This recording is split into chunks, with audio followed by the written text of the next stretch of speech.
morning, everyone. Welcome to Sunderland Public Library. My name is Catherine Umstad. I'm the director of the library here. I just want to start with a heartfelt thanks to all the people who made this event possible. Thank you to the Friends of Sunderland Public Library. Sunderland has the best friends in the world, and we are so appreciative of all their work and support. I also want to thank our sponsors, Blue Heron Restaurant and Catering, Millstone Market, both here in Sunderland, Atkins Farms Country Market, and Whole Foods have provided all of the refreshments for this amazing breakfast.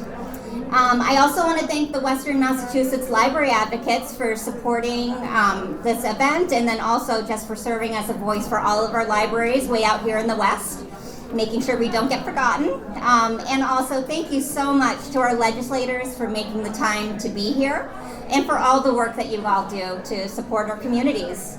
Most of all, no matter what your role is in the library community, I want to thank you for being here today. It just means a lot to me to see so many supporters come out and show up for libraries. I say that because when times are tough, libraries always show up for our communities. And the tougher times get, the harder libraries work. During times of economic hardship, library usage increases. A 2022 study by Michael Mabe showed that circulation increases an average of 13.3% in public libraries during economic hardship, and visitors to libraries increases by an average of 26.8%. Times are hard right now. I know this is supposed to be a positive event, but quite honestly, I've had a bit of a hard time finding reasons to be positive these days. But when I'm struggling, I always turn to the library. When SNAP benefits were cut this fall, I know many local libraries created mini food pantries in their communities to help residents keep food on their tables. Montague Public Libraries has had a significant food pantry for years now. And they make sure that ensuring, addition to the digital equity, information equity, and social equity that libraries aim to provide, that food equity doesn't need to be a concern. So thank you, Montague Libraries. It's just one tiny example of how our libraries go above and beyond to ensure our communities are healthy and happy in as many ways as possible.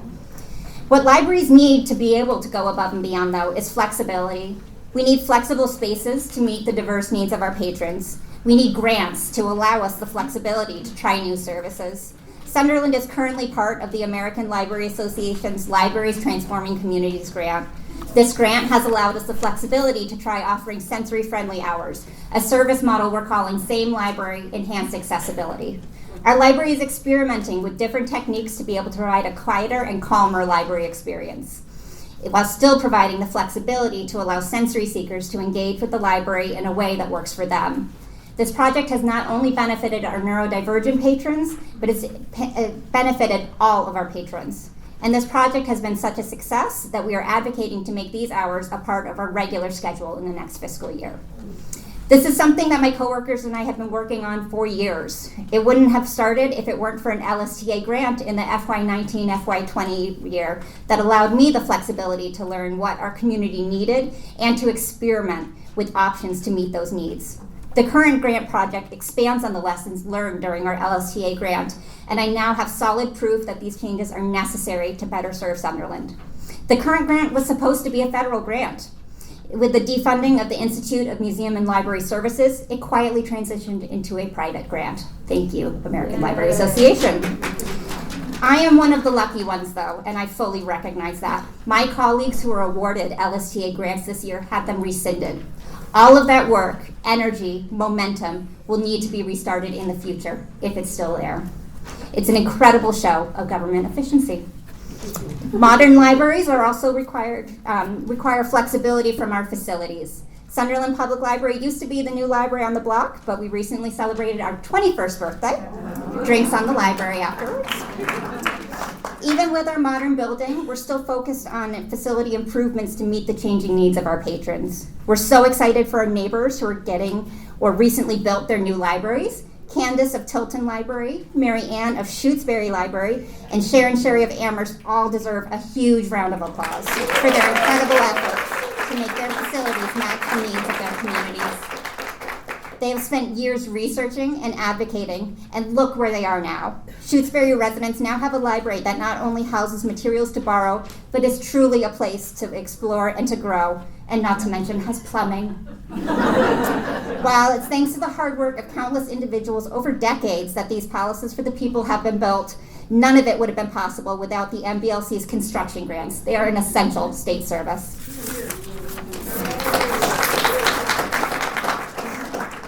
My son is nearly 5 and he is neurodivergent. When he has a hard time, which is often, I am reminded that this world was not built for him. And quite honestly, this world was not built for any of us. It was built for profits. I feel libraries are the only space where anyone can just exist, no matter who you are. Libraries have no expectations of money being spent or of labor being provided. Libraries are where you are encouraged to grow, to connect, to explore, and to relax, whatever that means for you. But in order to do that, we need flexibility to try new things and to offer expansive services. None of this is possible without funding. Thank you for the work that you do. This work never ends. I want my son to live in a world where he is accepted as he is and where he is part of something larger than himself. He may not find that everywhere in the world, but I do take comfort in the fact that I know he will always find that in the library. Thank you very much.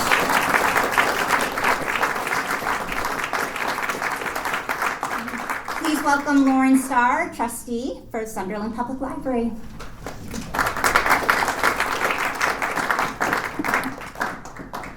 Do any of you guys want to take your seats up front before?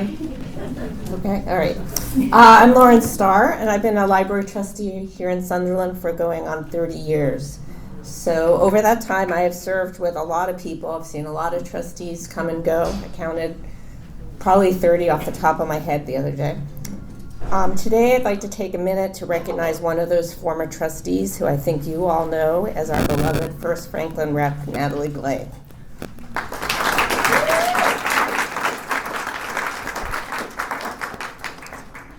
Natalie spent the last 7 years devoted to this district, bringing her compassionate, common sense approach to Boston, building support for rural communities, and championing so many causes that are dear to us, including libraries.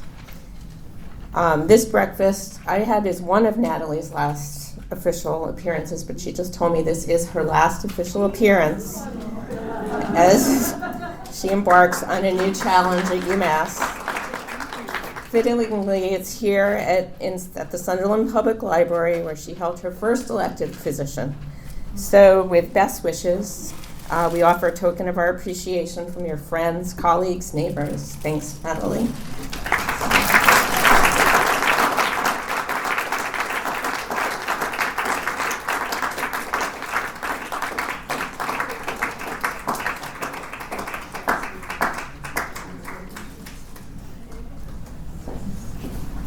I also want to extend my thanks to Natalie. You were an amazing support to me as a trustee when I first started here and was on the hiring committee, so thank you for giving me a chance, Natalie. Our next speaker is Pearl Melnick. She is a library volunteer and library patron from Deerfield.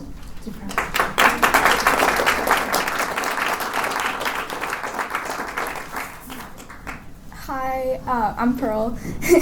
And I'd like to thank Catherine and Candace for giving me this opportunity to talk and represent the teen community. I want to say that I've been going to libraries since before I could remember. And as a teen, it's a great place to escape life for a little bit and just relax. Libraries have such a diverse array of book genres and creative outlets. It's also great if you're like me and tend to be a bit nervous about talking to new people since it's such a welcoming community. Throughout my time visiting libraries, I've been exposed to programs that allowed me to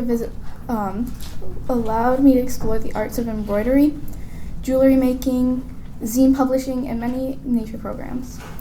One of my personal favorites was getting to observe the stars and find constellations. That program was held right here in this room and then outside in the fields behind us. Libraries are an almost everyday stop for me. I often walk to the library after school, work on homework, hang out with my friends, and look for a new book.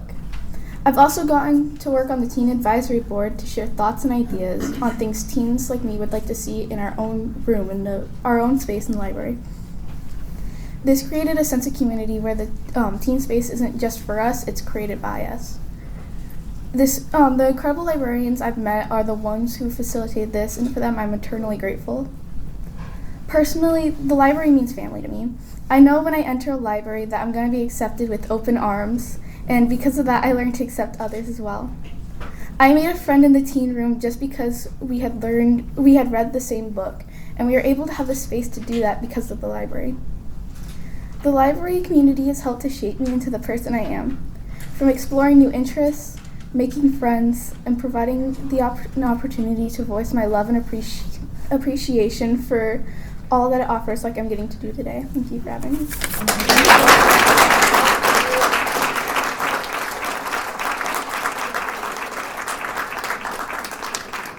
Thank you so much, Pearl. We really appreciate your time. Our next speaker is Joe Rodillo of the Western Massachusetts Library Advocates.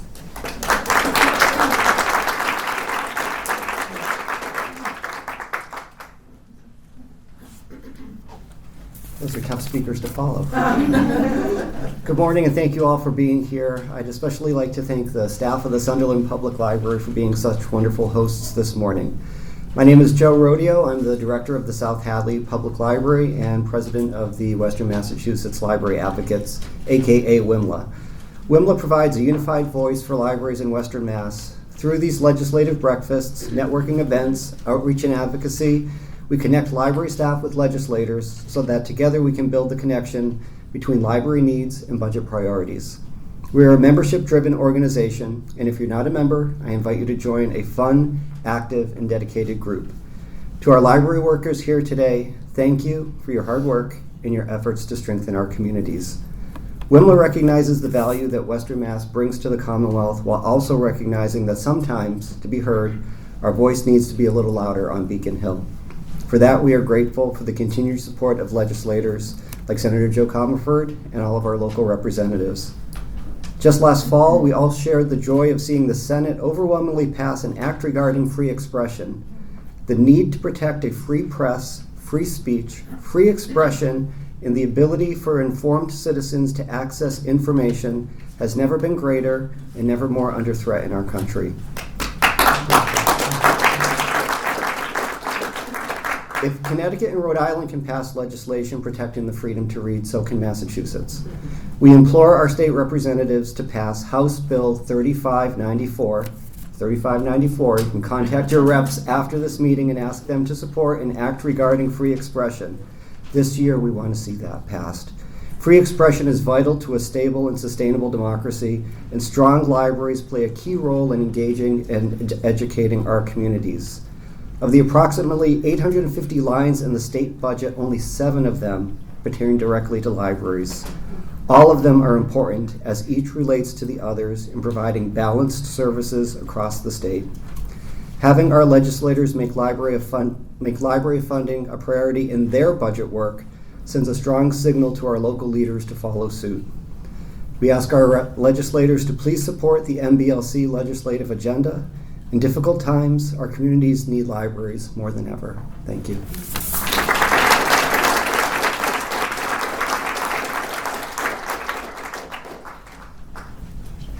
Our next speaker is Nina Dodge of the Massachusetts Center for the Book.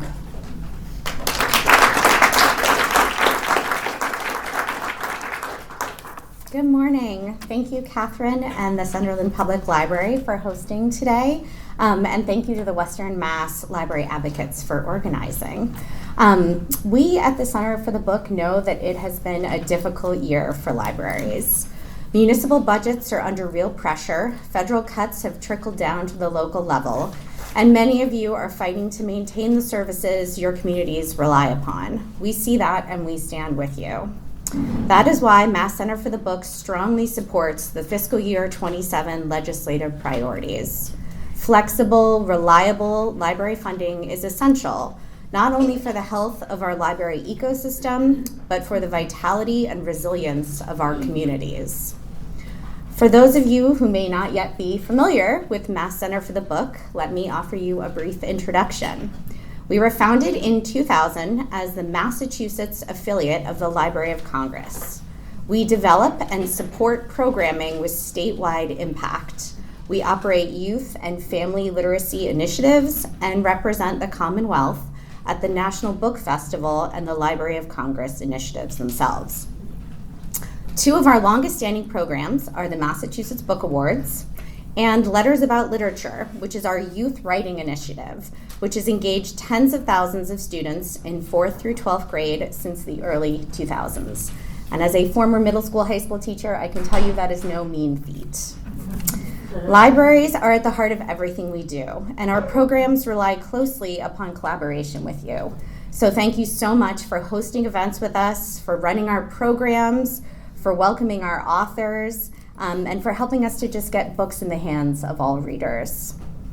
The challenges we face together right now are real. There is rising apathy, excess screen time, and a fracturing of community. Rates of pleasure reading are in a free fall, and reading scores are declining for our young people.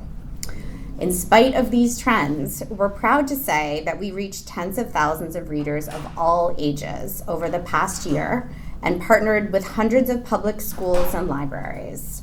While our funding has remained flat for the past 3 years, our programming has grown substantially.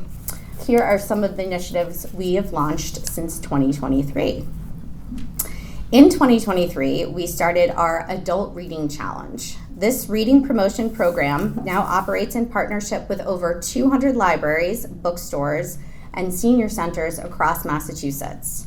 In 2025, we distributed over 20,000 sets of materials in English, Spanish, and Portuguese. And this year we have added Russian to that list. If you are not yet a partner, please join us for 2026. I brought some reading challenge cards, and they're on the table just as you come in if you're interested. We also launched our Student Reading Challenge, and this year we had 150 school and public library partners, and we distributed 14,000 sets of materials. Also in 2023, we launched our statewide literary events calendar, which gives libraries, bookstores, museums, and cultural organizations the chance to publicize their events and offer readers the opportunity to discover exciting author talks near them. Thousands of events are featured in the calendar each month, so please submit yours. In 2024, we launched Mass Kids Lit Fest. This is a week-long celebration of children's literature that focuses on the 4 counties of Western Mass. Last year's festival reached 1,200 kids and their families through 24 events in partnership with libraries, schools, museums, and nature centers. We did one right here in Sunderland. We're currently taking applications for 2026, so please apply if you have not already. Also in 2024, we kicked off Great Reads Mass. This is a one-read program that distributes book boxes and discussion guides to dozens of Mass libraries and community centers, focusing on fostering community conversations around important books and issues.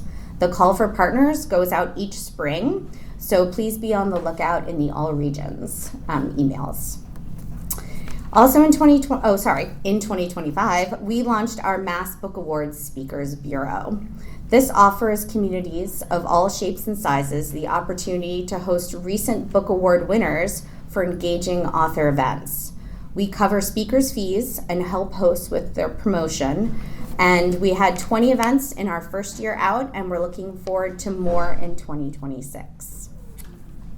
We also started a collaboration with GBH Kids and the Mass Library System, and they helped us distribute 1,500 English and Spanish language book kits to 67 libraries across the state to jumpstart early literacy work. On the horizon for this year, we have just started an early literacy pilot with WIC providers in Chicopee, Holyoke, Ludlow, and Westfield. Yay! Recognizing that not all Mass residents are library users yet, we're working to reach families where they are. In partnership with these WIC sites, we're distributing age-appropriate books, educating caregivers about the importance of reading to their little ones, and connecting families to their home libraries, and also to literary resources in their communities. We have built tremendous momentum, and it has been gratifying to reach more readers than ever. We're proud of our ability to stretch every dollar, but we have our limits. Costs are rising across the board, and we can't continue to do more with less. That is why I'm asking for your continued advocacy for line 7000-9508. Your support will help sustain our statewide literacy work in fiscal year 2027, and together we can ensure that libraries remain strong, that communities remain connected, and that books continue to change lives across Massachusetts. Thank you.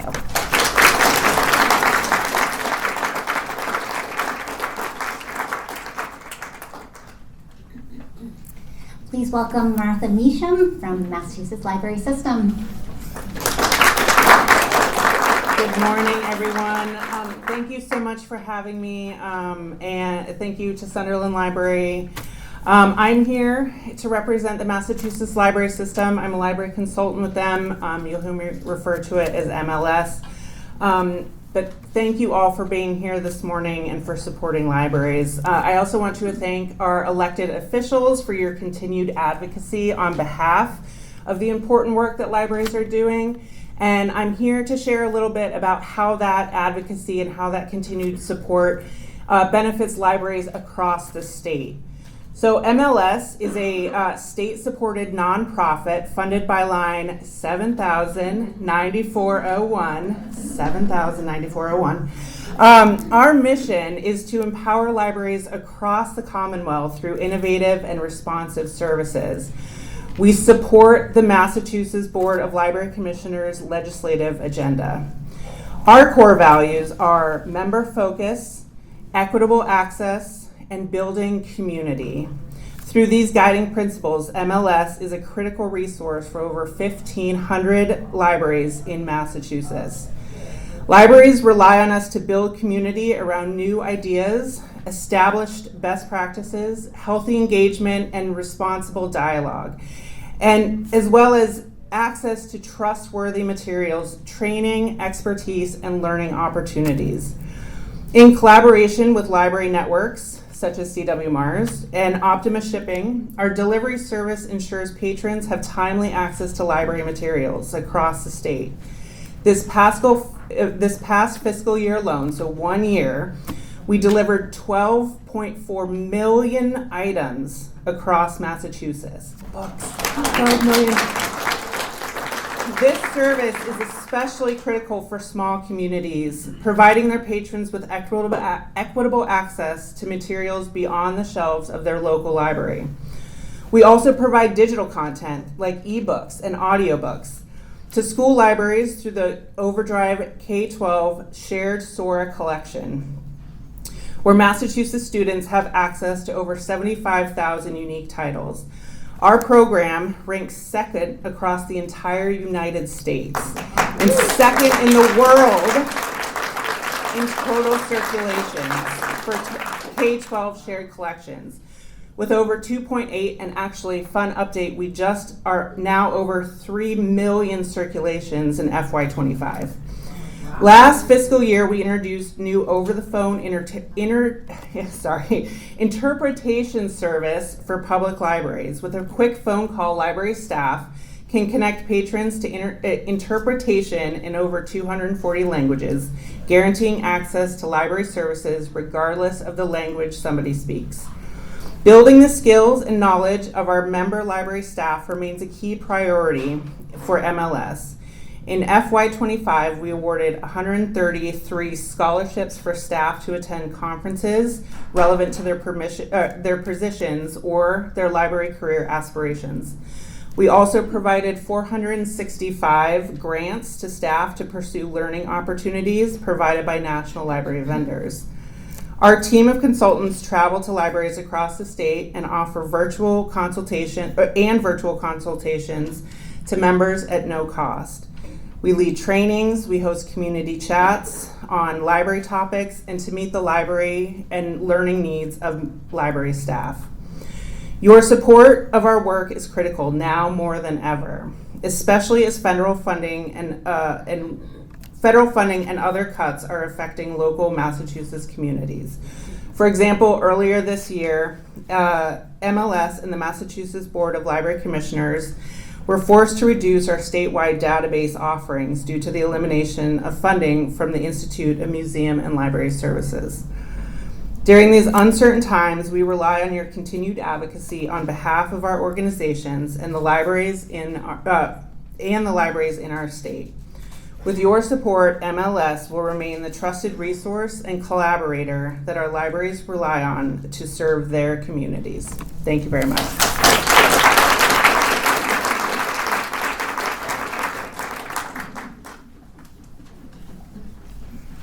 Please welcome Molly Moss from the CWMR's Executive Committee and the Forbes Library Assistant Director.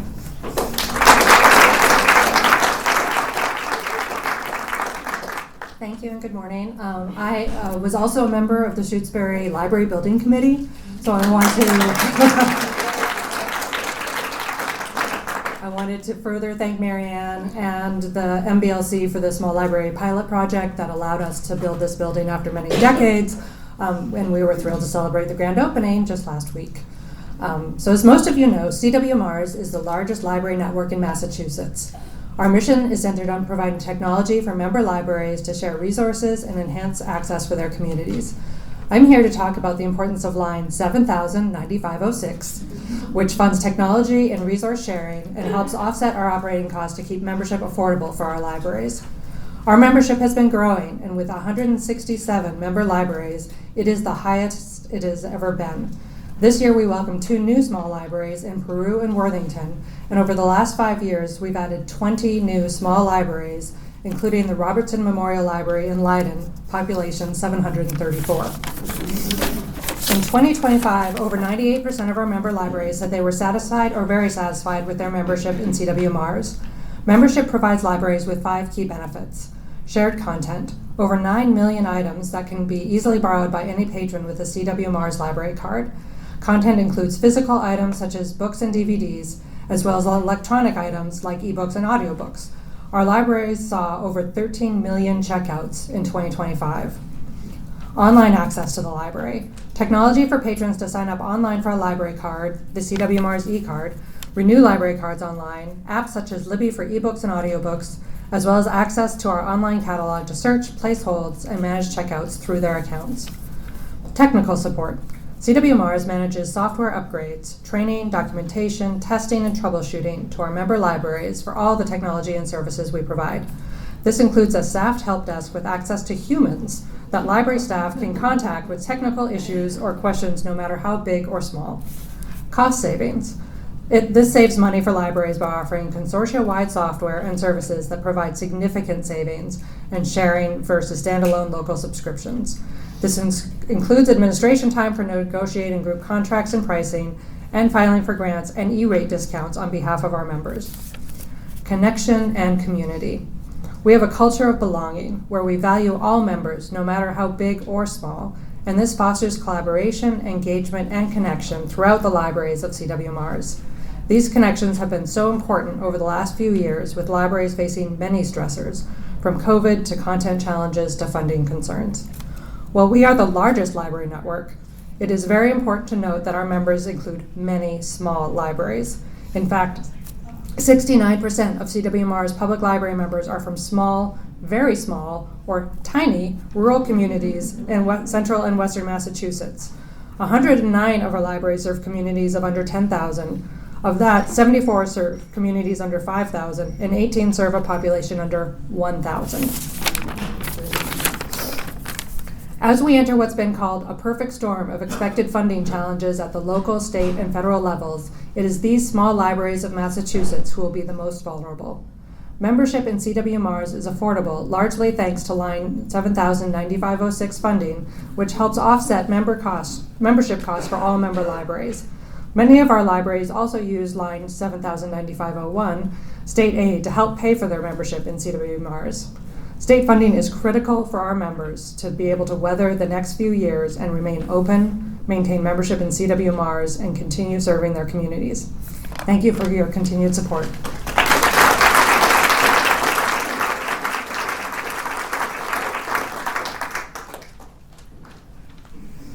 Right, please welcome Karen Traub from the Massachusetts Board of Library Commissioners.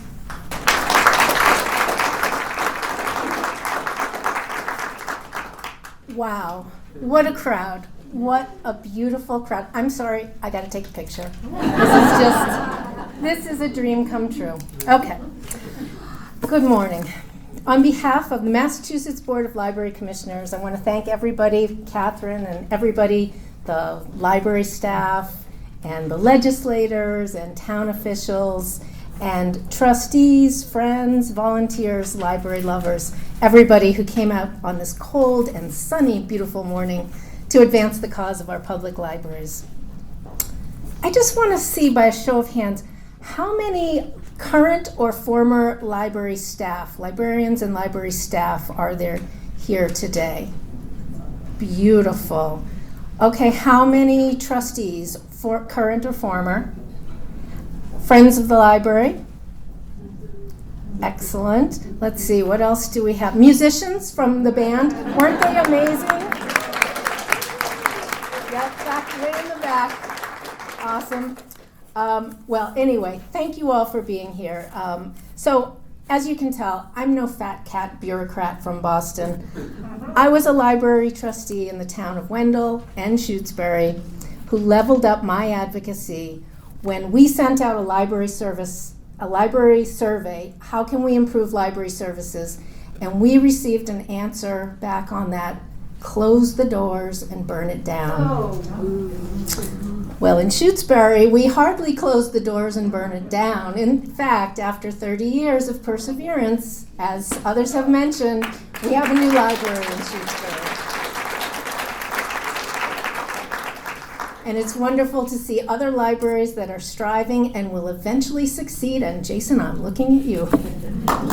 Orange, town of Orange, someday. Okay. So as one of 9 commissioners appointed by the governor, I get to advocate for, vote on, and represent libraries at events like this one.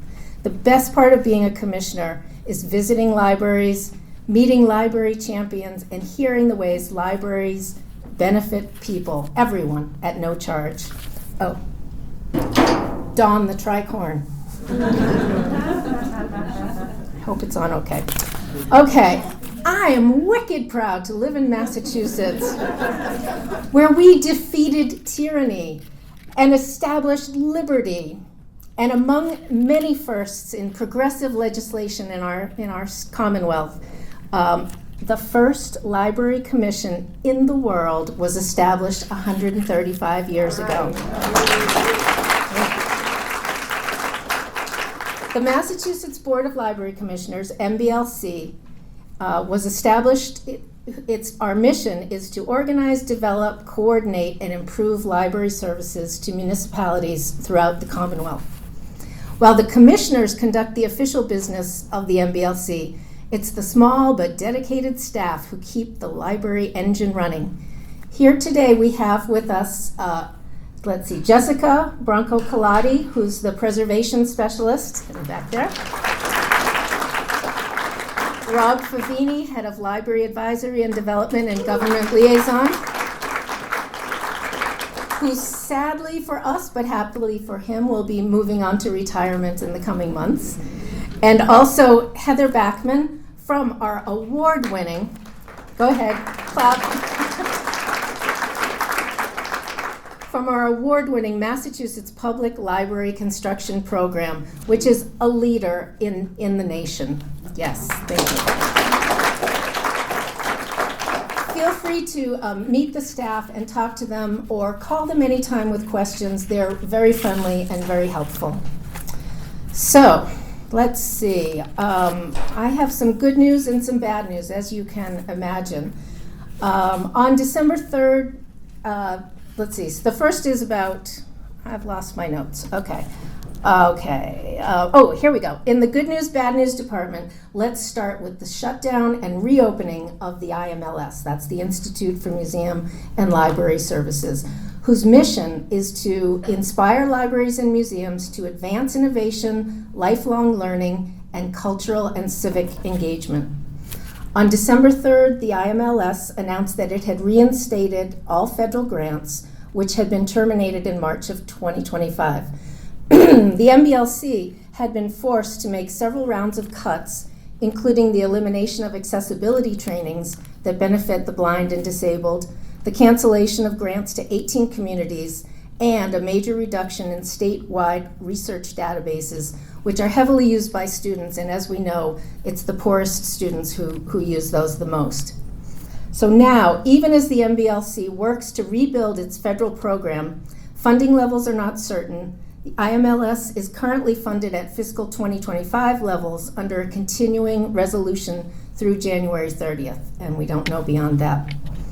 The IMLS administers the Library Services and Technology Grants Act, LSTA, on the federal level, and the MBLC distributes this funding to help libraries meet local community needs, including financial and health literacy programs, STEM and STEAM programs that help on the path to American citizenship, and programs that serve teen needs, and projects that preserve valuable historical documents. And as Catherine mentioned, Sunderland has been a recipient of LSTA grants. Raise your hand if your library has been a recipient in the past of an LSTA grant. Yes, these grants are amazing, and we want to keep them going.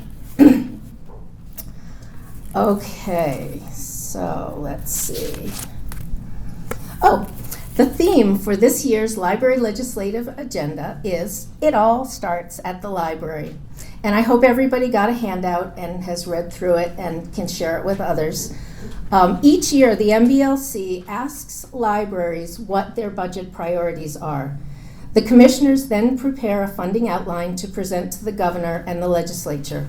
Usually we prioritize and highlight 2 or 3 line items, but this year, with bad economic news coming down the pike, the commissioners acted early by sending a letter to the governor asking for a 3% across-the-board increase and 3% to keep up with inflation, and prioritizing a 5% increase to local aid to libraries through the state aid to public library programs, which is line item 709501. Thanks, Jan Resnick, for the idea of having, yes. Okay, so state aid is local aid, and local aid is good. Have you been a beneficiary of state aid? State aid can be used for programs, for buildings, for whatever the library needs, and this is a great line item to support.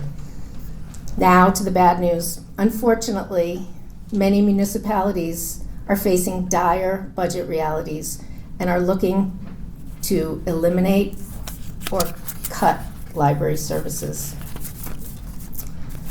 More bad news. 60% of 4th and 8th graders are reading below grade level. In 2023, there were more than 2,000 complaints and attempted book bans reported in Massachusetts public libraries, and nearly 25% of school and public librarians reported being harassed on social media. Surveys indicate that reading for pleasure is on the decline. We know that librarians connect people with stories that help them fall in love with reading. People turn to libraries in times of hardship and uncertainty like we're experiencing now, and that's why we have an all-time high of more than 65 million items checked out last year. People of all ages are going to the library for events, and attendance has increased by 35%. The usage of ebooks has skyrocketed by more than 300% in the last decade. Libraries, we know, are not luxuries. They shouldn't be used as partisan pawns. Our libraries are public institutions serving the common good. They're a cornerstone of our democracy and a bellwether of how our democracy is doing. Okay, back to the good news. Our legislators, raise your hand, legislators. I see you back there. Let's give them a round of applause. Thank you. Our legislators in Massachusetts are working tirelessly with the Massachusetts advocates, the Western Mass Library advocates, Central Mass Library advocates, and all the advocacy groups throughout the state to help develop legislation that will protect librarians and the right to read. In November, just past November, the Mass Senate passed the 2 high-profile bills with bipartisan support. The library community is grateful to Senators Julian Cyr and our own Jake Oliveira for their leadership in passing an act regarding free expression that will fortify the freedom to read and protect librarians during book and materials challenges. Joe Rodeo, did I get the number right? Yeah, okay. And it's currently in the House Senate, the Ways and Means Committee with no date set, so it's in process.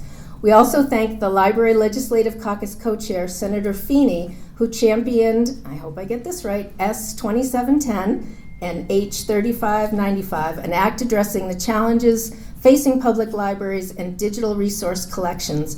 This is a bill that addresses the unfair marketplace and contract restrictions facing libraries when purchasing electronic materials. It's ridiculous, it's outrageous that libraries have to pay more for books than we as consumers do. And not only do we pay more, the libraries pay more, but the contracts, some of them expire, and so the book virtually disappears. Can you imagine if books disappeared off the shelves? This is crazy, and I hope that everybody will support this legislation going forward. And then there's one more bill, let's see, on December 24th, an act relative to school library standards was reported favorably from the Committee on Education and referred to the Committee on Senate Ways and Means.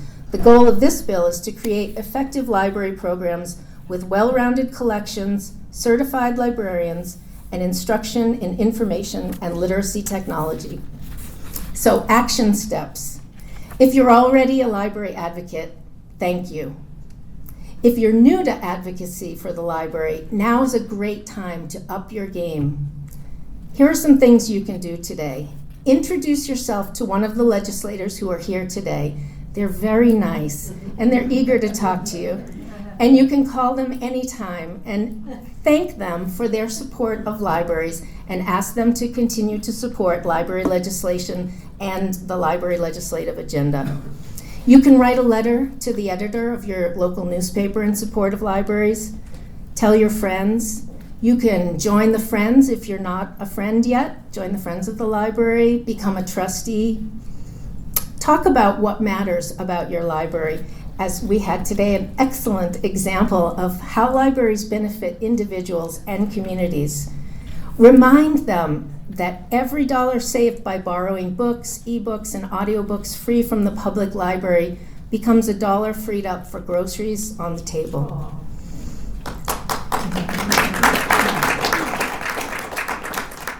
Libraries can't speak on their own behalf. So now, when our democracy is being threatened in so many ways, it is empowering, effective, and it feels great to speak up in support of libraries. When we support libraries, we're investing in safer neighborhoods, healthier lives, and more resilient communities. Thank you.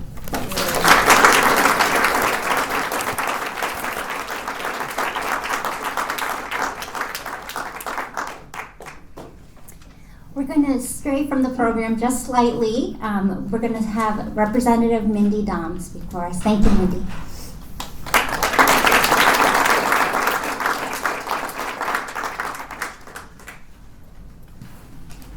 Good morning, everybody. Oh, you are beautiful.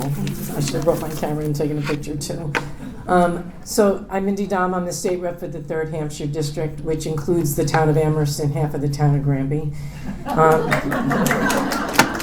Wasn't my choice. I mean, I love both towns, but that kind of combination, you know, whatever. I love both, and both have actually exceptional libraries and extraordinary volunteers working for library services in the community. So I'm lucky.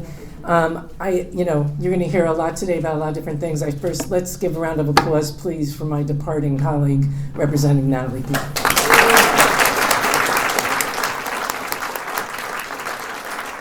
I'm aware that she played a pivotal role in creating this beautiful space as she has throughout her district and throughout the Commonwealth, and so I want to thank you publicly.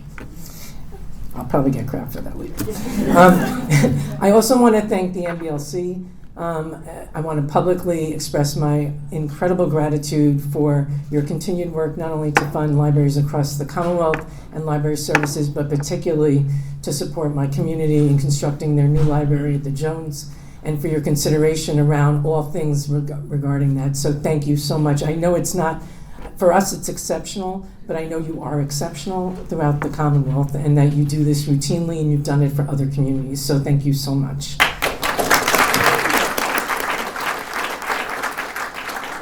So last session, I had the privilege of working on both of the bills that have been mentioned earlier. The ones that address book challenges. Rep. Saunders, who's here, is also one of the lead sponsors of that in the House, and also the legislation on ebooks. And I just want to say these are incredible opportunities for advocates to be communicating with House Ways and Means to advance those bills. They've made it out of committee in plenty of time in the session to cross the finish line.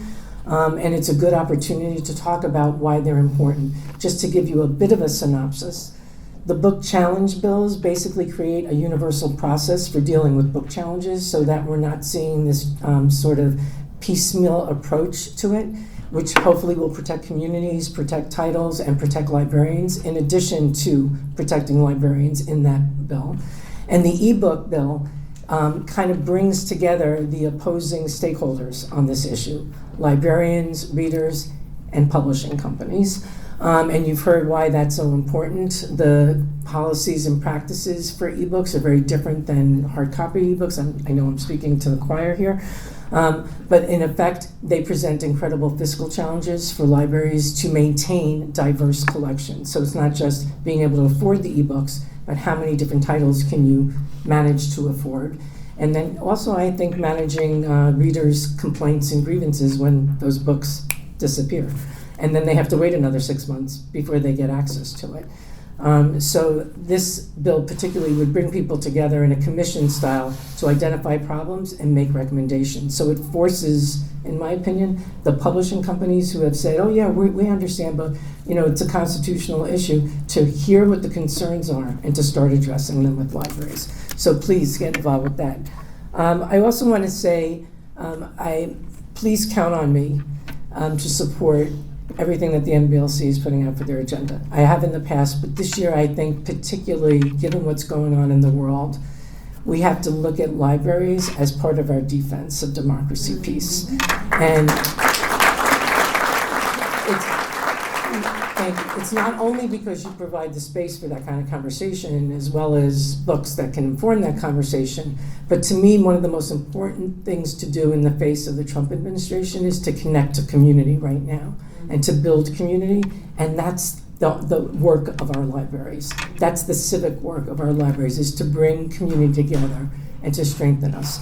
So count on me for that, not only because I support libraries, and I support the fact that they're welcome to everybody, and that you're the entity that's showing us how to keep pace with community needs and then provide and meet them, which are also a key factor in our fight to maintain democracy in Massachusetts and the Commonwealth. And just to give you an example, which I know I don't have to give, about the variety of services that libraries perform, I was looking over at the table that's really beautifully designed over there with tulips and fresh fruit for us to eat and enjoy, and the flyers that the Sunderland Library has out on upcoming programs, anything from watercolor to Qigong to blood pressure screenings to story time. That's what libraries are, something that meets the needs for everyone. That you may be one person who thinks, I have this need for this one piece of information, but that librarian is going to spend the same amount of time with you to find that information and to find factual information. Before I close, I just want to shout out to reference librarians. In this struggle to protect our democracy, and in the fight to protect our democracy, and with, I don't know about you, but the real challenge in finding the truth and confirming accurate information, reference librarians are like what electricians are to climate change right now. It's like, you're the folks who are going to help us discern fact from fiction, propaganda from reality. And we need you more now than ever before. So thank you so much. Thanks for including us. Thanks for all your work, advocates. You don't make our work easier, but you make it so much more pleasurable to be working together. Thank you so much.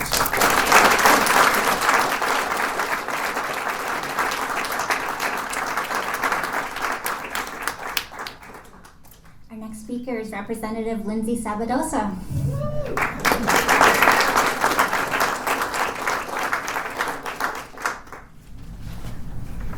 Good morning, everyone. It is such a pleasure to be here with you today, although I have to admit a little bit of anxiety walking in because as I came into the library, I realized I have overdue books, which I will admit is not uncommon. Sorry, Forbes, I see you sitting there. They're coming back soon, I promise. But it is something that happens because if, like me, you walk into a library, it feels like you're walking into a candy store. Like, there's just so much that is there. And my favorite thing when I walk in is to pick up the books that the libraries are recommending. I have read the most random and strange things just because it has been on the shelf and someone has said, try this. And that is what is so exciting about a library. You never know what you are going to discover. I have to say, I love the theme, It All Starts at the Library, because so much does. And I want to share a recent event that happened at Forbes. There was a community event about the history of trains in Northampton set to music from each period, right? So you know the saying, if you're early, you're on time, if you're on time, you're late? That applies to library events because the room was more full than this and people were sitting several rows back into library stacks trying to peer in to this event that brought the whole community together. I mean, people love trains, but to have an event that was so joyous and celebratory in these moments that just feel so dark, to go through our entire history and to have a, I think, full band up there playing along with songs where you could hear that rhythm of the train moving through it and talking about our town. It was just spectacular. And it reminded me that libraries, I mean, my colleague mentioned the programming. So we're talking about healthcare, we're talking about economic development, right? We have Mass Hire at Forbes sitting there trying to help people find jobs. But it's also this cultural space. It's a way to celebrate the arts at a time where it is really hard for artists to find an accessible, affordable spot where they can go to present this work. And I have no doubt in my mind that that show that I went to see is going to now have legs and keep moving because the response from the audience was just incredible.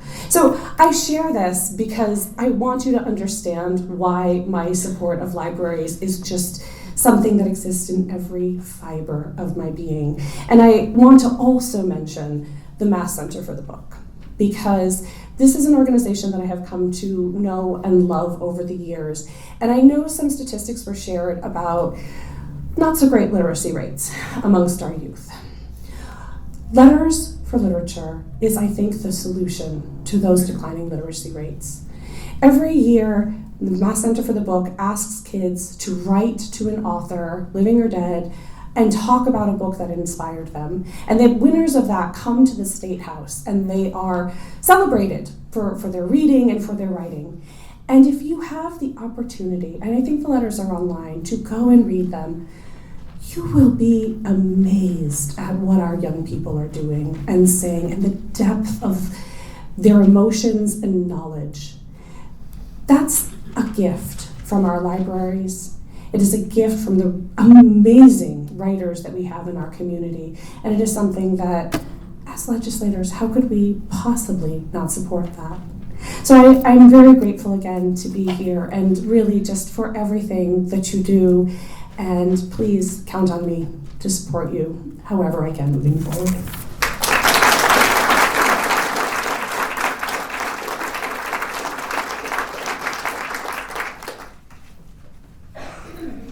Next speaker is Representative Erin Saunders.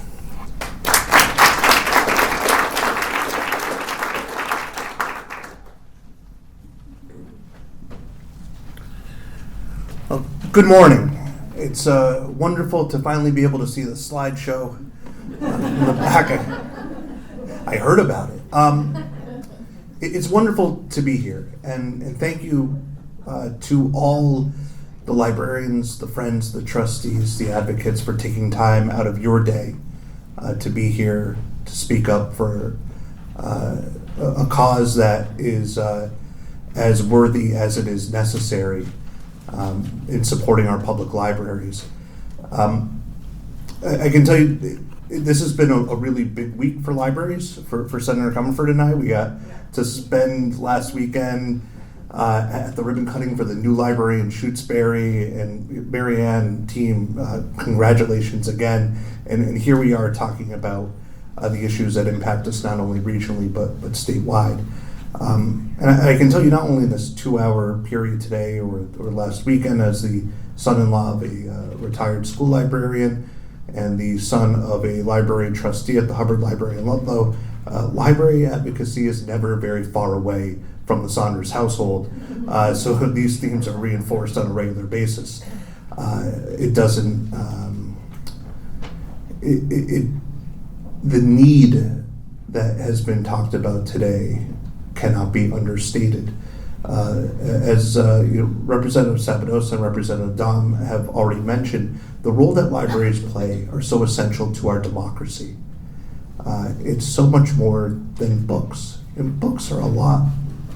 They really are, but when you think about just the last 6 years, the importance that these spaces have played in our lives, COVID sometimes feels like a million years ago. But it was our libraries that were those community spaces that allowed us to come together again in a very uncertain time. And as it's been mentioned a couple times today, libraries are unique spaces in our community in the face of, I think, what would appropriately be said as some dark times for our democracy, where the fundamental values that we all share, or at least all ought to share, are on display every moment these spaces are open.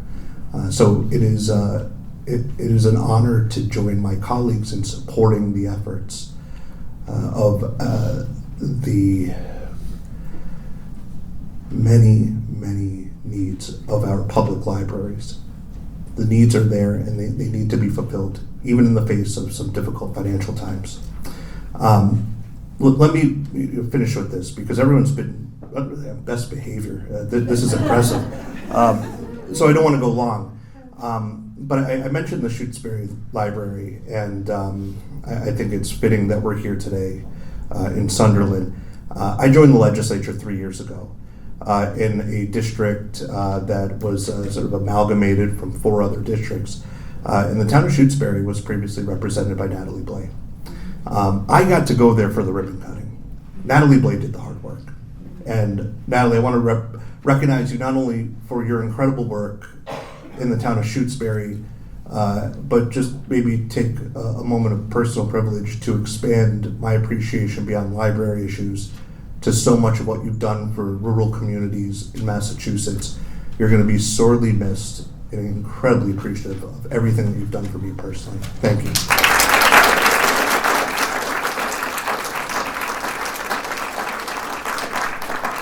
So I'll close with this. Keep up the advocacy. You have a friendly room of legislators here, and we're going to work our tails off. Keep up the work, because there are a lot of people, a lot of good causes that are doing the exact same thing, and we need to hear from you. We need to hear from you often, and we need to hear from you on each and every one of these items that you've brought up today. Thank you again for being here. It's a pleasure to join you.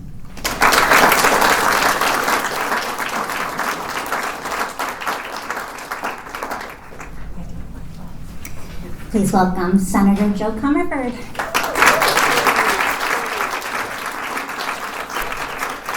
Good morning, everyone. Good morning. You know, I feel like I'm always racing to catch up with librarians and library advocates. And I have to say, this morning's breakfast, while you've had other beautiful breakfasts, is particularly beautiful and sweet. So thank you. It's these breakfasts and your advocacy are sort of legendary for the Western Mass delegation, but today feels both moving and graceful and urgent, all of the things I think you want us to feel on your behalf. So thank you, and it's an honor to join you and my wonderful colleagues. So I want to start with this. This library card from Shutesbury, which Erin and I, Rep. Saunders and I, got when we went to the unbelievable opening after 30 years, which include a galvanizing array of bake sales and spaghetti suppers and the first ever turkey trot in Shutesbury, as Marianne would say.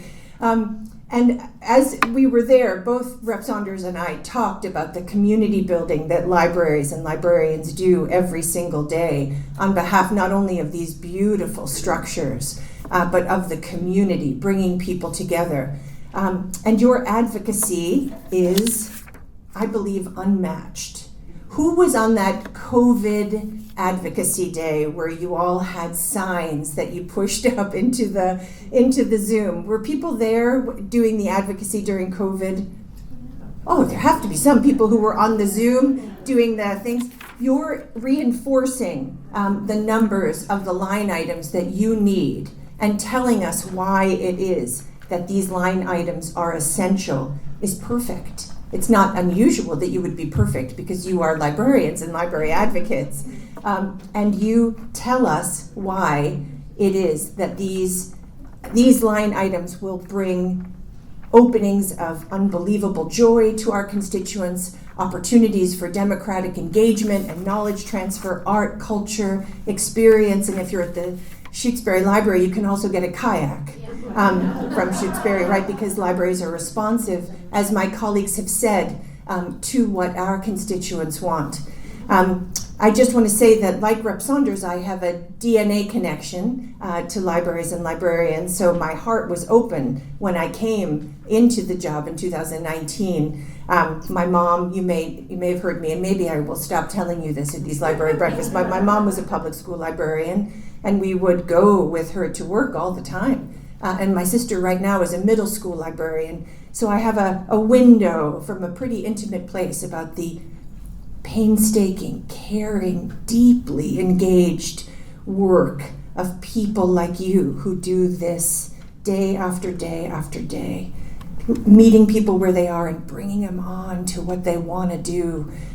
It is a beautiful vocation, really beyond beautiful. I've often longed to have the skills of a librarian. I don't have them. But I've often thought that's a beautiful life to live.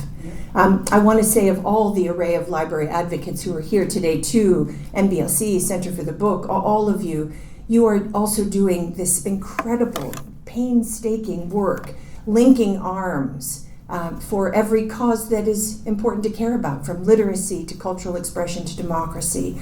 And I will say in all of these, in all of this work, there is a particular nuance that I've often appreciated, which is that you see the communities in Western and North Central Massachusetts as unique, as worthy of leaning in. So for example, with MBLC, the fact that there is a small library program, the fact that libraries can do renovation and also building new buildings is a nuance that more state programs need, right? Because often, a one-size-fits-all policy or budget program doesn't fit Western Mass. You fit Western Mass. You fit what we need. And you are stronger together. And that is always the case with your advocacy, and it is always so important.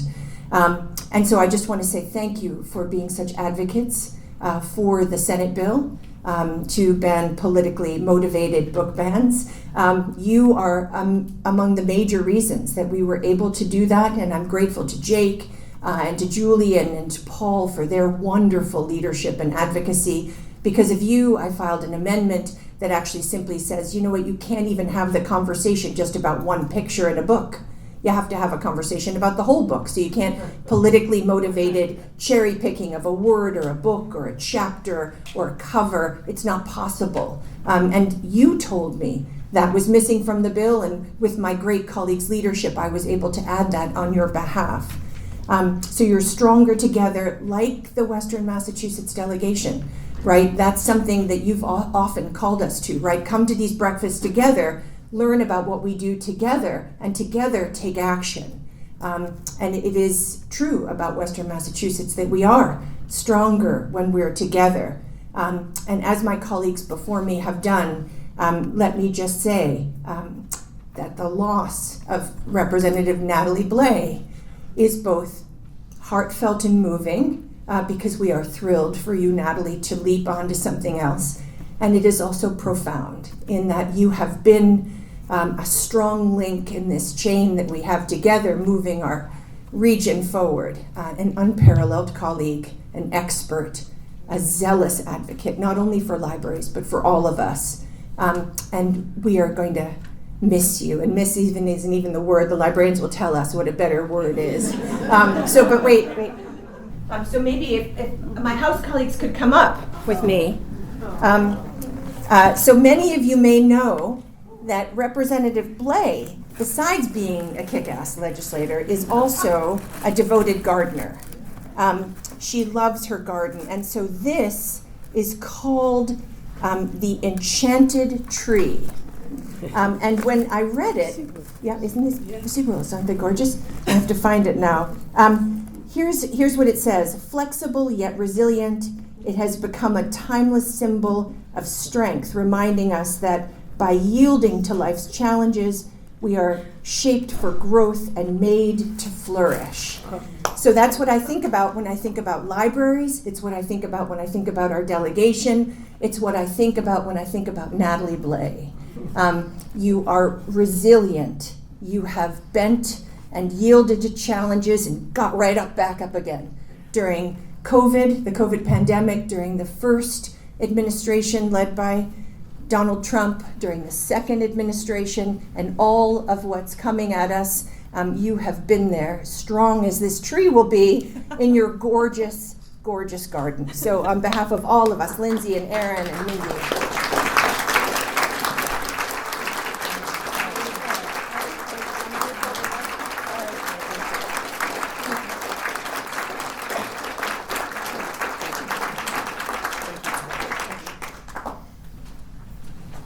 Is it all right if I just come up, Catherine? Yeah. Although I wanted the honor of saying. Please, come on. You come on up. I can't Just don't get the tears going. They're going to. They're coming. Please welcome Representative Natalie Blais.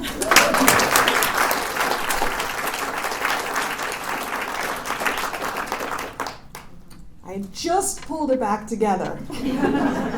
And then I got the delegation and Catherine. Thank you to the Sunderland Public Library for hosting us here today.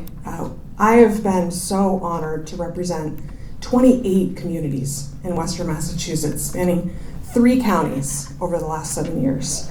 And it has been such an honor to be in so many of your libraries for office hours, for coffee.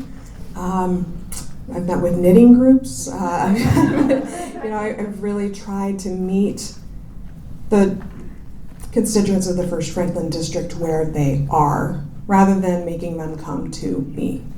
And libraries have played such a critical role in allowing me the space to meet with community members and to allow me to better serve them.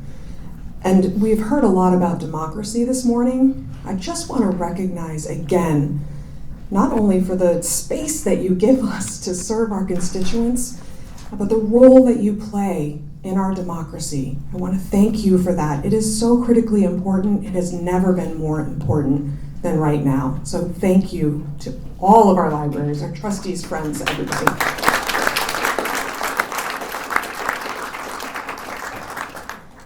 We are so lucky to have this Western Mass delegation. We are so very lucky to have them standing on the right side of every single issue that is impacting every single constituent here in the Commonwealth. And I want to give them the biggest shout out because we couldn't ask for anything more than what we have in this Western Mass delegation. Thank you.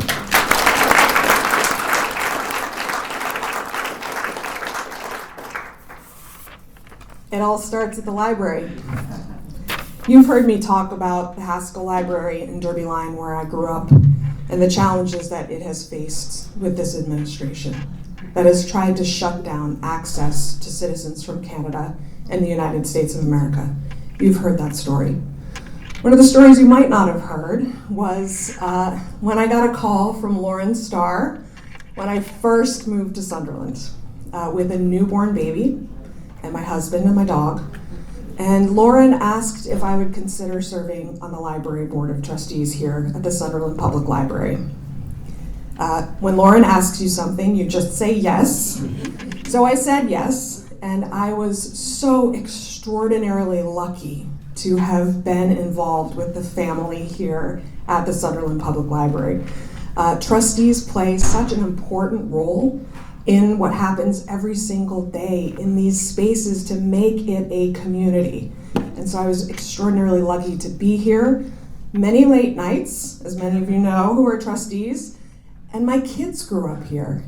You know, I remember being at meetings and having Shane and Danny run around the hallways while we were trying to get business done. So when we talk about it all starting at the library, it does, right? It starts as we bring young people in to our facilities. It starts in the teen room. It starts as we are serving our communities. And I do want to recognize Joan Coriat, who's here from the Meekins, who is the mom of my staff director, Corinne Coriat, who has been with me since 2021 and has been an extraordinary public servant. Democracy builds, it is born, it is grown here in our libraries. And so I really do want to just recognize that this logo that you've put on here, it all starts at the library. It does. And the role that you play in our democracy, in our community, is so critically important. And while I won't be able to advocate for you as a legislator anymore, you can count on me as a community advocate. And my colleagues will now hear from me about all of the line items that are listed on this sheet. And Senator Joe Comerford will remain my senator. So you might be hearing from me about this, Joe. But I couldn't ask for a better place to have the last public event of my public service as a state representative. I started here in Sunderland, and I'm ending my public service as a state representative, but certainly not public service as a whole. And really just want to take this opportunity to say thank you, thank you, thank you for everything that you do for our communities. It is so important, and it has never been more important than right now. So thank you very much.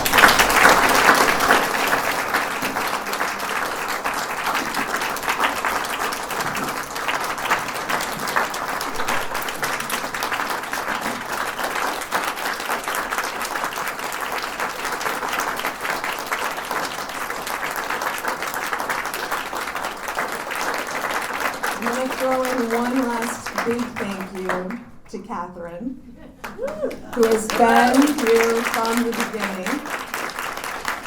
We can't thank you enough for the commitment that you have made to this library. It is a living, thriving space because of you, and you have a very special place in my heart. So thank you. Yeah.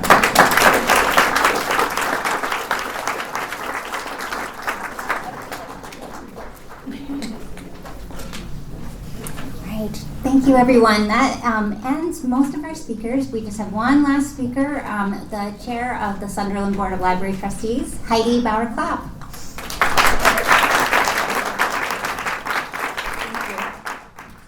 On behalf of the Sunderland Library Trustees, thank you for being here. I'm also a very proud member of the Friends of the Deerfield Library just across the river, and like many of you, I have loved libraries my whole life. I still remember the sense of pride when I got my first library card, and the sense of joy and wonder that I felt as a child going into the children's room looking for my next book to read.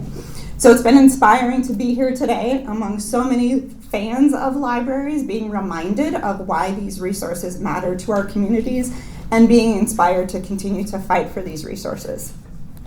On behalf of the Sunderland Library, thank you to our financial sponsors. The Blue Heron and Millstone here in Sunderland, beloved community institutions, donated some of the delicious food along with Atkins Farm Country Store and Whole Foods. We also had financial support from the Western Massachusetts Library Advocates and our amazing friends of the Sunderland Library were so incredibly instrumental in supporting today's event, so thank you to them. Thank you also to the rest of the Sunderland Board of Trustees, the Select Board here in Sunderland, our amazing musicians, our state legislators, both for your remarks this morning and for the amazing work that you do on behalf of our communities every single day. Thank you to our speakers, especially Pearl. Your heartfelt statement about why libraries matter was really great. And like all of you, our last thank you goes to Catherine. Thank you for all of the work that you did today.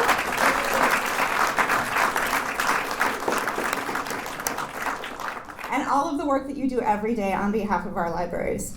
Thank you all for being here, and let's continue to fight for our libraries together.